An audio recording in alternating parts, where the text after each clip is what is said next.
and it did not have the vote, so it was pulled. So that is why we're going back, and we're starting with this.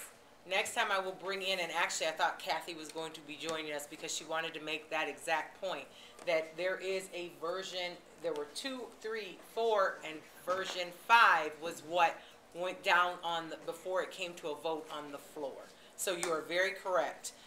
There was work that was done. Part of the difficulty, and I'm sure Councilmember Hewitt will join us at some point. I fully anticipate that, not today, but at our future meetings. He was on the Public Services Committee when last version was being worked on. So had seen it and knew the process. So I want to clarify that. I want to start with this piece. It was tweaked a number of times, but this is what the current chair is working from. And so I wanted to clarify that. I wanted to start with this. Let me clarify that as well.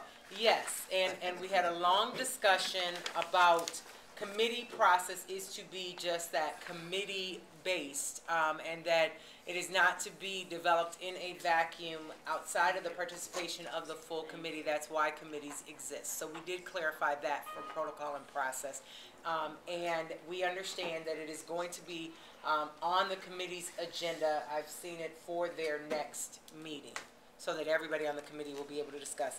Do want to point out a couple of things. Some of the skirmishes, lack of better words, are on page 2, and they revolve around a couple of things. The time limit on the notification.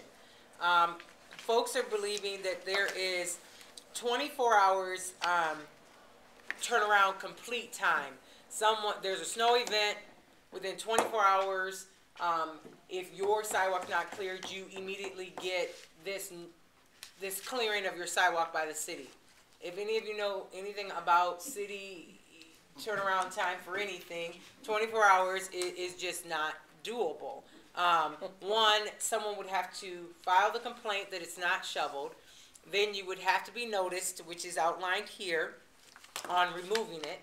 You then would have so many days to remove it, and from there, depending on weekend, holiday, you would then have a team sent out, which takes a couple of days, and then we would remove the snow and send you a bill.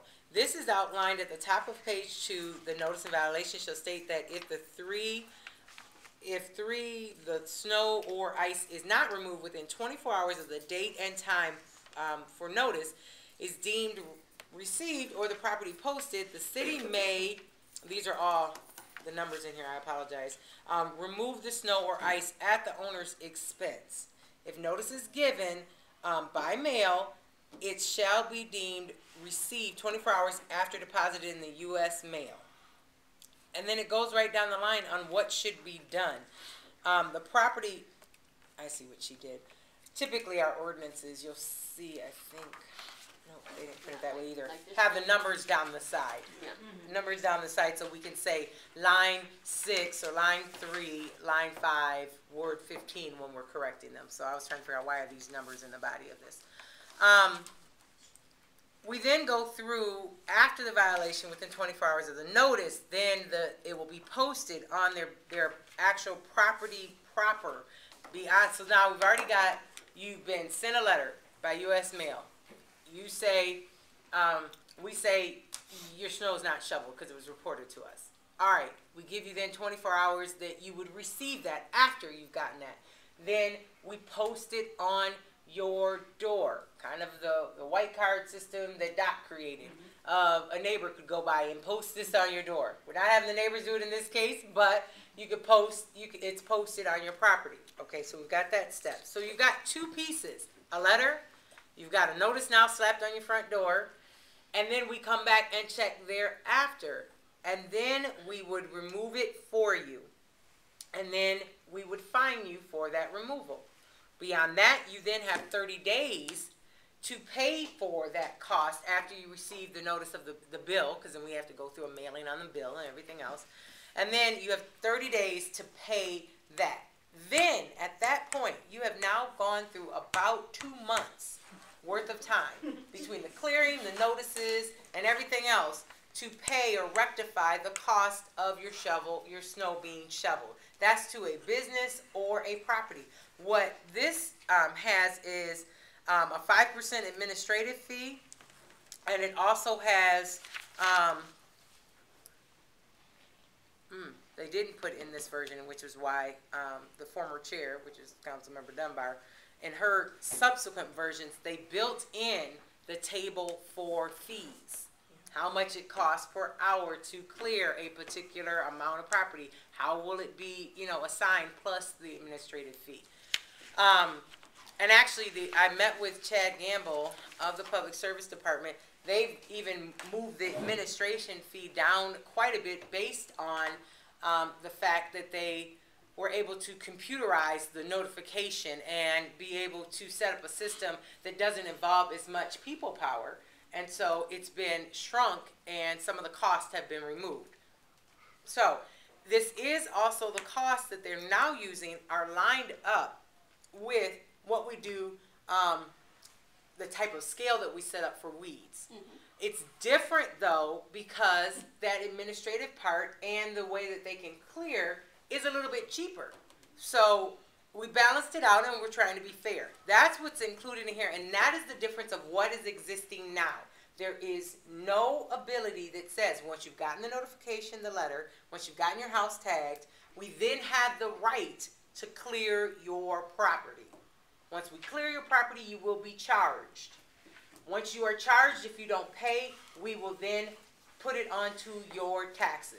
Those are which also happens with weeds and also happens with debris. So it's a right line upon line matching up with what we currently do in other areas. So you've got those three things that are new. The new process is we will clear, we will fine, and we will put it onto your taxes if you don't pay it. Those are the very, very bare bottom, basic differences that did not exist. So that's what gives it the teeth to give us the ability to go out and clear that corner at Pleasant Grove and Holmes, as was referenced earlier. So that's the difference. And this is where we've gotten the comments from individuals that have said, my property is going to be stolen and we're going to go into foreclosure. Okay. We give you time, we make arrangements, you can appeal that amount, the weed and debris. I sat on General Services last year. We reviewed appeals every couple of weeks. Some were denied and some were granted.